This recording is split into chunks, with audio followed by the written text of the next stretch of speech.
Hi, and welcome back to the channel. Thanks for joining me. So today's video is just I'm sort of slipping this in as a midweek quickie, so to speak, and it really is in response to requests. A few requests I had, questions just asking about my record store day experience, you know, what records I maybe got, what I recommended, what I thought of them, etc. So well, yeah, I'm going to just pop this one in now, just to let you know. Now, this isn't some great big survey of record store day.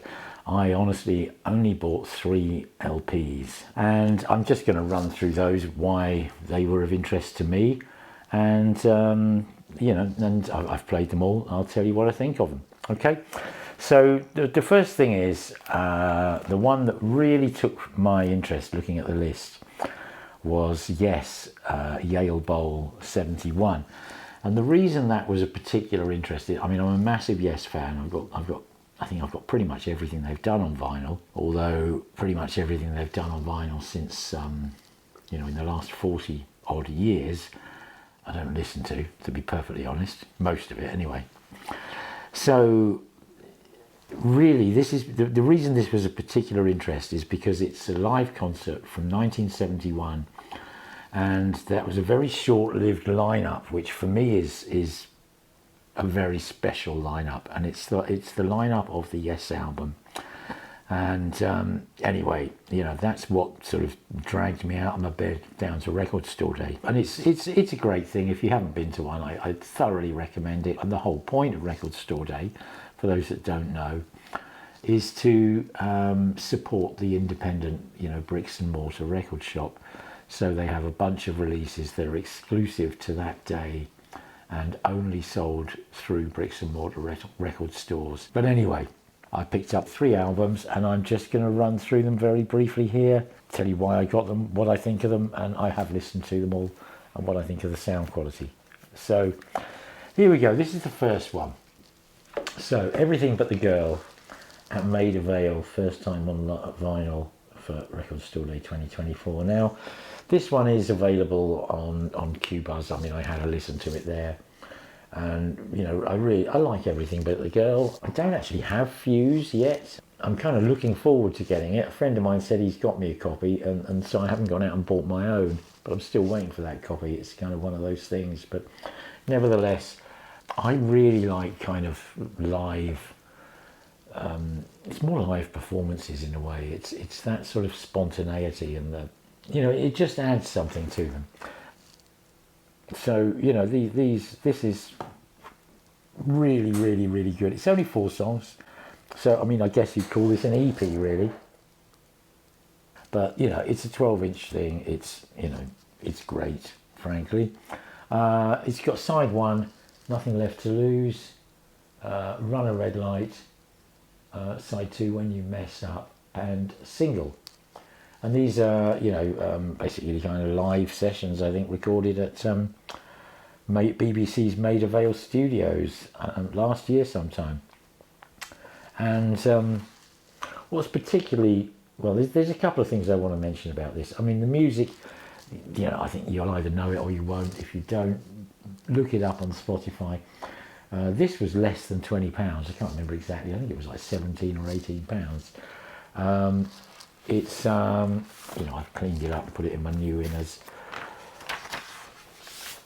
It's a beautiful piece of vinyl. Now, I'll be brutally honest with you. I saw this, Miles, Abbey Road, room 30. And my heart kind of stopped almost, because I'm not a fan of these half-speed mastered things he's doing.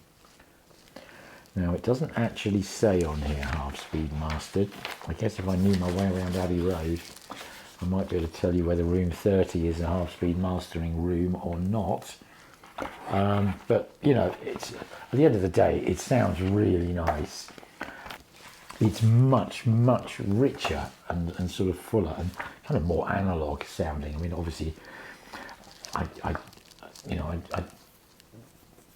put a large sum of money on the fact that this will be a digital recording in the first place, but you know, it's mastered to an analog medium and cut on record, and it sounds great. But this is the other thing that I want to mention. I mean, you know, this is a less than £20, as I say. And I mean, look at this booklet you get with it. It's absolutely beautiful. You know, it really, really, really is. I genuinely don't know how they can put out a product so polished. And it sounds really, really, really good. And it's, you know, I mean, hey, that's, anyway, that's number one. It sounds really good. And the bass, I mean, on single, which I think was, oh goodness, was that on Walking Wounded? I can't remember. But it's got some bass that just, the bass notes just dive into the depths, and it's you know, as I say, it's not, it's, you know, it is really, I suppose, an EP, mini LP, whatever you want to call it. But it's a lovely listen, and the sound quality is really, really, really good. And I really like that kind of court live feel of it. Ben does all the music, obviously, and Tracy's the vocals, but it's great. I mean, I can't say more than that. It's great. So, you know, again, a bit of a strange thing doing this Record Store Day videos, because I know in Rave From The Grave, certainly, where I got, actually, I think they might have this one. The other two that I'm going to mention, they have sold out of. But, you know, you can shop around now, because the don't sell online law, I think, or rule about Record Store Day expires, I think it's 9 p.m. on Monday, so basically 2 days ago. So you know, you can look around on the internet, and if you see this one, I would thoroughly recommend it. It sounds great, and it's an interesting thing, because I've, you know, I often talk to people in sort of more in the music industry side of things, in the recording part side of the business, and say, why would you want to listen to something on vinyl that's digitally recorded? And you know, it's, well, here's an example. It sounds different. Does it sound better? It's hard to say. I mean, I can see how you could argue in both ways, right? You know, digitally this sounds cleaner, maybe, in a kind of forensic kind of hospital kind of way, but this sounds richer, warmer, way more body, way more kind of volume. And I don't mean volume in a loudness, I mean volume in a size, and the weight and the fullness of the weight.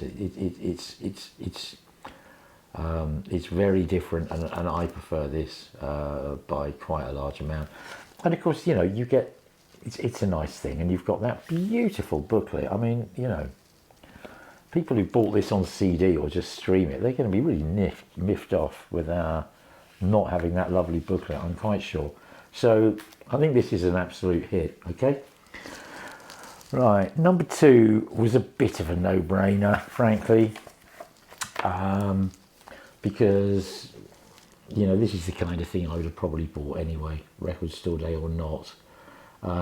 It's quite surprising to see it on the Record Store Day list, because this is no question craft recordings, AAA lacquers cut from the original master tapes by Kevin Gray at Coherent Audio and pressed onto 180 gram vinyl at RTI. It was an absolute no-brainer.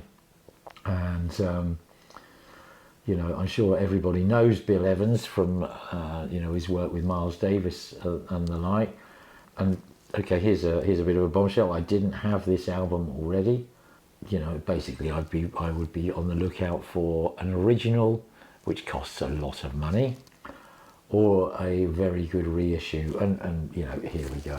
It was Record Store Day. I mean, you know, it's that was all the excuse I needed, and. You know, it's a beautiful, you know, it's a beautiful solid cover. I don't know if it's made by Stoughton, but it's of that ilk, that level of quality. You've got these same sort of, you know, QRP, MoFi style inners. You frankly, it's an absolutely beautiful record.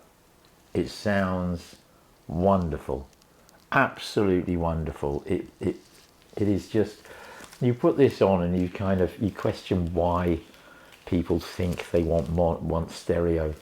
It's so good. You've got so much sense of space, sense of the occasion, sense of place, sense of scale, and as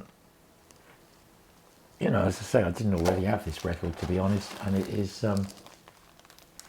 it was a bit of a hole in my collection, and I've now plugged that for less than £40, with a sort of 10-15 minute walk from home. You can't ask more than that. It is absolutely stunning. I would have bought it record store day or not. Absolutely stunning. 100% recommended. And as I say, I mean, I know Raves From The Grave have sold out, but you may find this, you may find it, in your local shop or looking online somewhere. If you do, can't recommend it highly enough. It is just, it's a fantastic album, and this one is beautifully produced. The cut, the pressing, everything. It is just spectacular. Okay, and then here we go. The last one, the one that got me, well, let's say, didn't get me out of bed at 5 o'clock in the morning, but the one that got me most excited pre-record store day, and it has to be said, the one I've played most. Just so you know, I think I've played the Bill Evans once. I've played the Everything But the Girl through twice, although that is a very short thing. So this, I think I've probably played it 5 times all the way through already. So I've kind of explained to you already why, for this particular lineup, a lineup I've never heard live, but the only record I've got of this lineup is the Yes album, which is, I mean, if you saw my last video and you were very eagle-eyed, the one about Gillian Welsh, Harrow and the Harvest, you'll see that approximately 20 years ago, I think it was 20 years ago actually, maybe 19, it was in Hi-Fi News and Record Review magazine that I did on my top 10 kind of feature, and I actually put the Yes album in there, which would kind of, push it at the top of my, make it my favourite Yes album. And that's, I've mentioned this before when talking about Genesis. Would people like me to do my top 10 Genesis, my top 10 Yes, whatever? And actually quite a few people said yes. So it is something I'll probably do. And I'm not saying that the Yes album would be my #1 Yes album. But it might be. I kind of have to think about it. But it is a favourite without a doubt. And it's more rocky, I think, than sort of where they went a bit later on. I mean, you got Rick Wakeman joined the band after this, and incredibly gifted, incredibly proficient musician. But I kind of felt there was a little bit of like, aren't we clever kind of thing about it. I think this is I think the first 3 albums, in fact, are quite underrated. I mean, I think everyone would rate the Yes album quite highly, but the first 2 are very underrated. It's not to say that they're as good as the Yes album, not a patch. But the band itself at that point was absolutely on fire. Now, what you get here? Well, you get a cover that looks like it's a bootleg, and you get a label that looks like a bootleg, and the only thing is you've got an LP that's pressed, I'm not sure where, but it's an official, legal, legit bootleg kind of thing in a way. And so what does it sound like? What do I think about it? Well, I'll be absolutely brutally honest, it sounds pants. It sounds awful. It is, it was, the story I've heard is someone turned up at the show, I'm sure pre-arranged, with a tape recorder, plugged it into the desk, pressed record, and at the end of the set, pressed stop, pulled it out and buggered off home. And that was the last they saw of them. And then obviously, bootlegs came out from those tapes. well, whether that story's true or not, I don't know. But anyway, that's a story that I've heard.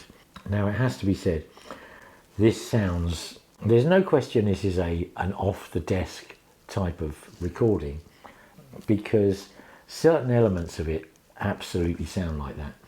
I would say the guitar, John's voice, thankfully, which is a big part of this. John's voice sounds incredible. And the thing about that is, it's later sort of John Anderson became, as they became more internationally renowned and, a massive sort of worldwide sensation. I think John's voice sort of became a little bit more, kind of transatlantic, mid-Atlantic, whatever you want to call it, and less kind of Lancashire ex-milkman, I think he was, At this point on this recording, you can really hear his kind of Lancashire roots, and it actually sounds more like John in reality than probably anything else you've heard on an official Yes release. So that is a big plus. The second thing is the kind of the layering of John and the backing vocals is, it's stark, it's very there, you can very clearly hear it. Steve Howe's guitar is very forward, so you can hear absolutely everything he's doing. The organ is you can hear clearly the organ, and very different kind of playing to Rick Wakeman that followed. What's very special about this era of Yes is that you've still got Bill Bruford, who left after going for the one. Left after Close to the Edge. What's not so good about this is you can kind of hear his cymbal work and snare, but you can hear the kick drums and the toms, but it's really kind of low in level. They've really EQ'd it off. And Chris Squire, which is for me kind of like 50% of the Yes sound, the way particularly Chris and Bill play together, that was the absolute magic of the Bill Bruford era of Yes, in my opinion. And you can hardly hear Chris Squire at all. And I'm kind of guessing what this is, that you've got, you've got the engineer in the hall. They do the sound checks, and they're setting the desk up. They're doing the mix for the hall, for the fans in the concert that night. They weren't planning on making a live album. It wasn't specifically being done to be recorded. So, I can only assume that the hall, had a bass resonance, if you like, and that the sort of the upper frequencies were being soaked in by the bulk of the crowd, if you like. That's not an unknown phenomenon. So I'm just guessing, and that is all I am doing here, that they've just basically EQ'd the bass right down. As I say, I presume to compensate for a bass lift in the hall, and they've maybe pushed the vocals and guitar to compensate for a sort of a soaking up of that kind of energy in the hall. And of course, they've just stuck a tape recorder into the sort of the desk and taken a feed of that balance, and that's what it sounds like. So I've already said I've played this many times, and what do I think about it? I mean, I think it's a marvelous thing, and I'm really glad I've got it. If I hadn't, I would buy it again, even if I'd heard it first. And it's a keeper, and there's a reason for that, and it is because this is perhaps my favourite Yes lineup in a way, and this is the only live version of that, live recording of that lineup that I'm currently aware of. And you can hear everything, but you have to hear through that kind of EQ. I don't have tone controls on my system. If I did, I would honestly try turning the bass up. And,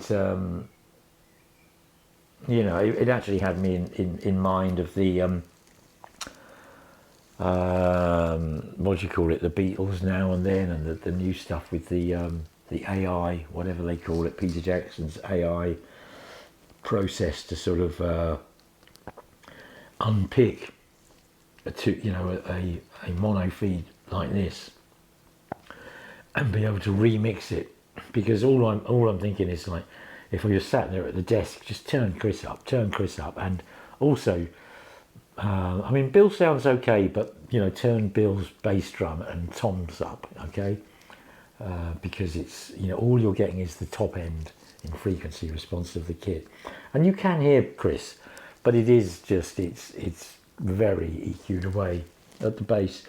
So I kind of think of this like a, you know, it's sort of like a religious or sort of historical artifact or something. You know, it's precious, but you know, judged purely for its sound quality or whatever, it's pretty damn poor. So I mean, that's you know, pretty much what I think of Record Store Day in a way. It's about things like this. You know, if it was a fantastic, amazing kind of, you know, hugely commercially viable release, they wouldn't put it out on Record Store Day and make it on sale for one day only kind of thing. They would put it on as a general release, and we'd be buying, you know, it every day for the next 10 years kind of thing. And, you know, on that note, talk about the things that kind of caught my eye but I passed on, because, you know, they are very much what Record Store Day is about for me. So give you some examples. When I got there, Raves had one copy left of a Kate Bush, Eat the Music, which is a single off of, I think it was off of the Red Shoes. And I love Kate Bush, she's amazing. And I was kind of tempted, and I thought, what am I even thinking of? It's a picture disc.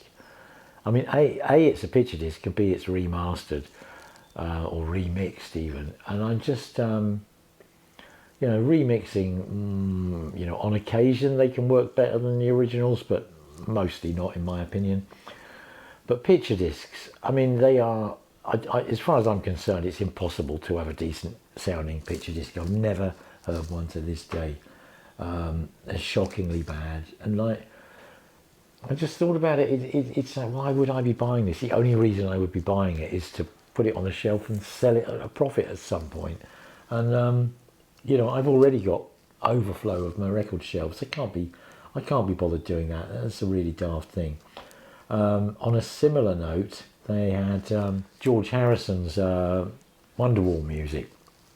Now that's an album I've not got. I've listened to it on Qbuzz, and I thought, this is pretty interesting. I think I'd quite like a copy of that. And actually, Raves have got an original. It's a Japanese original actually, and I think it's £65. And I thought, I don't know if I want it that much, £65. Maybe I do, I don't know. But if I was going to spend that much on it, I think I'd want a UK original, you know. So you look at the, I don't know what it was, £25 or whatever. You know, oh well, this one's brand new.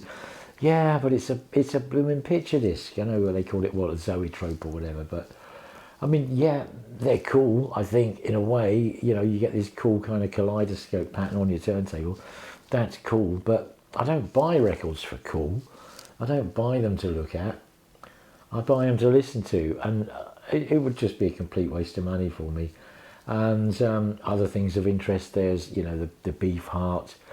Again, it's a reissue in coloured vinyl. I've got an original on black vinyl, and you know, and so on and so forth. So that's kind of where I'm at. But things like this, which are genuine kind of treasures, even if they're not polished, fully produced, wonderful, you know, actually mixed for vinyl stereo release, which this wasn't, it's still, you know, the closest thing you'll get to seeing Yes live in 1971. And, you know, I find with the, you know, it is a, you know, it's a very bass light. You can hardly hear Chris, but there is so much there that you can hear that is so wonderful. As I say, I think I've probably played it 5 times through already. So, you know, definitely flawed, but very much desirable. Okay, so on that note, I will say thanks for watching, and I will see you all again soon. Thanks a lot. Bye. Bye.